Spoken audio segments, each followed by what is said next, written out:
দুনিয়ার সব নাস্তাকে হার মানাবে মাত্র 10 টাকা খরচ করে এমন মজার নাস্তাই হতে পারে না। সুপার টেস্টি, যাকে একবার বানিয়ে খাওয়াবেন সেই আপনাকে খুঁজবে, বারবার খেতে চাইবে এই নাস্তা। আমাদের আদরের সোনামণিরা এটাই কিন্তু খেতে চায় বারবার। তবে আর কথা কেন, চলুন দেখে নেই ঝটপট এত মজার সুপার ক্রিস্পি নাস্তাটা কিভাবে বানাতে হবে। এত অল্প খরচে অল্প সময়ে বানানো যায়। এর জন্য বেশি কিছু লাগবে না, 2টা আলু নিয়ে নিলাম। আলুগুলোর খোসা ছাড়িয়ে নেব। খোসা ছাড়ানোর পর এই গ্রেটার দিয়ে কিন্তু আমি আলুগুলো লম্বা লম্বা কুচি করে নেব।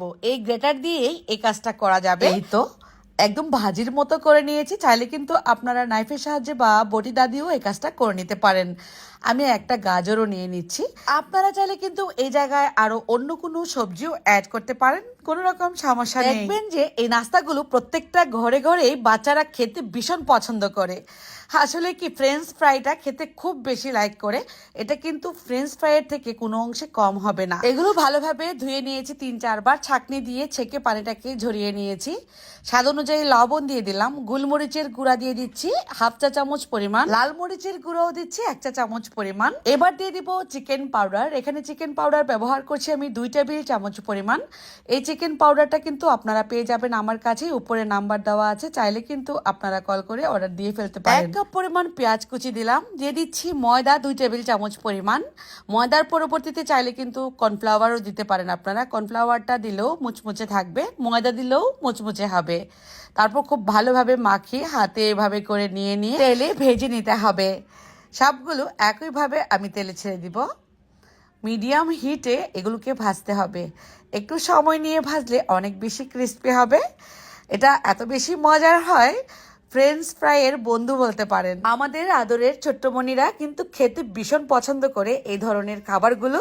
অল্প খরচে অল্প সময়ে আমরা চাইলেই বানিয়ে দিতে পারি। এত মজার এই নাস্তাগুলো মেহমান ঘরে বসিয়ে রেখেও চায়ের আড্ডায় তৈরি করে ফেলতে পারি আমরা, তাই না? এত মজার আর সুন্দর লোভনীয় এই নাস্তাটা চায়ের সাথে খেতে ভীষণ ভালো লাগে। তবে আমি টমেটো সস দিয়ে এটা এখন পরিবেশন করব। কতটা ক্রিস্পি হয়েছে আপনারা দেখে নিশ্চয়ই বুঝে গিয়েছেন।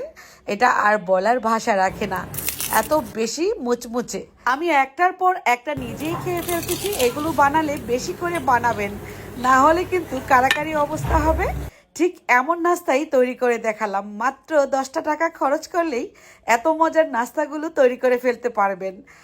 তো এখন আমি একটা আপুকে অনেক বেশি ভালোবাসা জানাবো। স্বর্ণা আপু, আপনার প্রতি আমার অনেক অনেক ভালোবাসা রইল। সে সাথে সব আপুদের প্রতি আমার ভালোবাসা রইল। স্বর্ণা আপুটা বিশেষ করে আমাকে অনেক বেশি ভালোবাসে। আপু আমাদের প্রোডাক্টগুলো নিয়ে অনেক বেশি সন্তুষ্ট। অসংখ্য ধন্যবাদ আপু। আপনার এবং আপনার পরিবারের প্রতি অনেক অনেক দোয়া ভালোবাসা রইল। সত্যি কথা বলতে আপনাদের ভালোবাসাই আমি এতটা দূর এগোতে পারছি। সবাই ভালো থাকবেন, সুস্থ থাকবেন। আজকের মতো বিদায়। আল্লাহ হাফেজ।